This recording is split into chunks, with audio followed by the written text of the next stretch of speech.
Hello mga kasari! Hello mga sisi ko! Magandang araw sa inyong lahat. Kumusta ang benta ng ating tindahan? Ilang araw na lang, magpapasko na. Handang-handa na ba kayo? Handa na ba ang inyong mga soft drinks? Handa na ba yung mga recados ninyo for Christmas at New Year? Ayan, yung mga alak ninyo, handa na ba? Nakapamili na ba kayo ng mga laruan para sa mga kabataan? Dahil alam naman natin kapag Pasko, ang mga kabataan, nandito lahat. Tapos gustong-gusto talaga nila yung mga laruan. Pero feeling ko lang mga sisi ha, sa panahon ngayon, parang, di ba, mahal ang mga bilihin. Tapos krisis mga sisi ko. Sige lang, bili pa rin tayo ng paunti-unti lang na laruan. At least may maisasabit naman ako dyan sa harapan. Okay, so for today's vlog, ay share ko lang sa inyo na si Kuya Dave umalis para mamili ng chichirya. Pinadalhan ko siya ng 9,000. Gusto kong ipabili lahat sa kanya ng chichirya. Hindi pala, yung iba ipabili ng gamot. So, nasa 1,000 plus lang man yung gamot. Siguro nasa 8,000 yung chichirya. Tingnan natin kung ano kadami yung nabiling chichirya ni Kuya Dave. Kasi, ang chichirya ay ang fast moving item sa tindahan. So, kung ano yung fast moving item, doon ako mag-focus. Okay, para makabawi tayo mga sisi ko. Bakit ba Ate Rose, lagi ka na lang nagsasabi na mahina ang benta ng tindahan, matumal, tapos daming kompetensya, wala nang pangbili, wala nang pang grocery. Totoo naman talaga yan mga sisi. Ito mga sinasabi ko sa inyo, sinasabi ko lang talaga yung katotohanan. Hindi ako nagpre-pretend na marami akong pangbili, mabenta ang tindahan ko. Ayan, kung ano talaga yung totoo, ay sinasabi ko talaga, wala akong tinatago. Kasi nga naman, alam naman natin sa panahon ngayon na napaka mahal na ng bilihin, marami nang naghihirap. Yung iba nga nating mga kasari nagko-comment na sana all, buti ka pa Ate Rose, nakapamili ka pa. Kasi kami ay paunti-unti na lang daw yung kanilang pamimili kasi nga tulad ng nabanggit ko, mahina ang benta. So, isa kami sa naaapektuhan. Kung ikaw, sisi, mabenta ang tindahan mo, God bless, congratulations. Pero kami nakakaranas talaga ngayon ng tumal. Kaya sinasabi ko talaga yung kung ano yung katotohanan. Wala akong tinatago, hindi ako mahihiya. Okay, so, maitlog pala kami, 15 trays. Ayan, kabibili lang ni Kuya Dave. Nasa 8 na ang puhunan, 8.60. So, piso na lang, piso 0.14 na lang ang bawat isa. Ayan. So, 15 trays ng itlog. Hindi muna kami nagtaas kasi nga, mataas na nga yung bilihin. Taasan pa natin. Kawawa naman yung ating mga suki. So, ang price ng itlog namin, 10 pesos pa rin. Piso-piso lang bawat isa. So, madami naman ito. I-times natin yan ng 15 trays sa piso-piso, aabot siya ng 700 naman yung kikitain. Okay, so share ko na sa inyo yung mga napamili ni Kuya Dave na chichirya kasi nga yung chichirya namin ay kalbo na. Yan, tingnan natin mga sisi ko. So ayan mga sisi ko, itong dalawang naka-transparent bag ay galing sa palengke. Kasi iwan ko lang kung anong problema dito sa mga supermarket sa amin.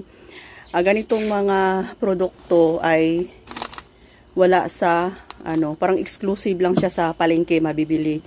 Parang full out yata to sa mga supermarket. Ewan ko lang anong problema. Pero sa palengke, napakadami nito. Kaya sinadya talaga ito ni Kuya Dave na bilhin sa palengke. Ayan. Dalawang transparent, mahaba yan. Tapos, ito naman ay nabili niya sa Gaisano. Napakalaking box. Dalawa yan, napakalaking box mga sisi ko. Ayan o.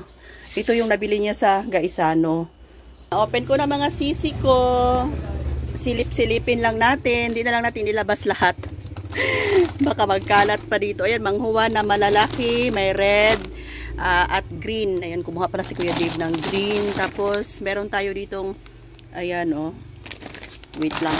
Cheese ring. Tapos, ayan, Oishi na medium size. Tapos, maraming piatos na green. Meron din tayong Mr. Chips dito na, ayan. Tapos, may Nova. Meron ding piatos na kulay red. Ayan, marami ito sa ilalim. May malaki na piatos. Hindi na lang natin lahat mga sisi ko. Ayan o, dami. Mamaya ko na lang ipapakita sa inyo pag may display ko na. Tapos dito sa isang box, silipin natin mga manghuwa na malaki at saka maliit. Meron din. Tapos, naghalo na to. May Nova pa rin. Tapos ito, may tacos. Ayan, Happy. Kumuha si Kuya Dave ng Happy. Siya na bahala. Siya na yung naglista kung ano yung bibilihin niya mga sisi ko. Basta sabi ko sa kanya,